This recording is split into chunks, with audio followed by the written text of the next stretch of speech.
பண்ணு வலி எதிரா காலை மணிக்கு உட்கார முடியல தான் நீ சொல்லணும். என்ன எவ்வளோ பேர் அத்லெட்டாக இருந்தாலும் எப்படா கண்டினியூஸாக 100 சீட்டர் தெரியுங்க.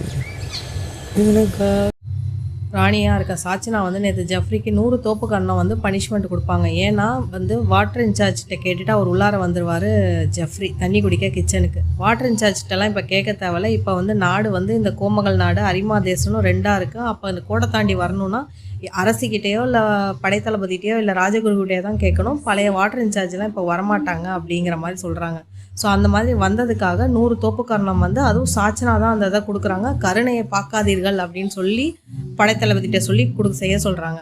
அந்த 100 தோப்புக்கரணம் போட்டது வந்து இன்றைக்கி ஜெஃப்ரிக்கு காலே மடக்க முடியாத மாதிரி இருக்குது, ரொம்ப கஷ்டமாக இருக்குது அப்படின்னு சொல்லிட்டு இருக்காரு. அப்போ விஜய் விஷால் என்ன சொல்கிறாரு, இவன் ஃபுட்பால் அத்லெட்டு தான், பட் ஆனால் ப்ராக்டிஸ்லேயே இருந்தால் அவனுக்கு இந்த மாதிரி பண்ணுறது வந்து பெரிய விஷயமா இருக்காது.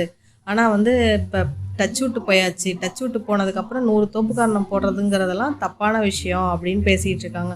அப்போ உடனே சத்யா என்ன சொல்கிறாரு, அது வந்து உடம்பு வந்து மாறிடும், அந்த பாடி சயின்ஸு அந்த சாச்சனாவுக்கு தெரியல, அதுதான் உண்மை அப்படிங்கிற மாதிரி அவர் சொல்லிக்கிட்டு இருக்காரு. பட் என்னதான் இருந்தாலும் இவ்வளோ ஒரு 100 தோப்புக்கரணம் போட சொல்கிறதெல்லாம் ரொம்பவே தப்பு.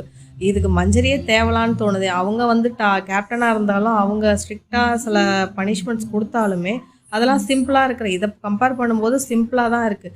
சாச்சினாவோட குறி எப்பயுமே ஜெஃப்ரியாகவே இருக்கிறது நல்லாவே தெரியுது இதுலேருந்து. இந்த மாதிரி பிபி ஹவுஸில் நடக்கிற இன்ட்ரெஸ்டிங்கான விஷயங்களை தெரிஞ்சுக்கணுன்னா நம்ம சேனலை சப்ஸ்கிரைப் பண்ணுங்கள். இந்த வீடியோ உங்களுக்கு பிடிச்சிருந்தால் லைக் பண்ணுங்கள், ஷேர் பண்ணுங்கள், சப்ஸ்கிரைப் பண்ணுங்கள். தேங்க்யூ.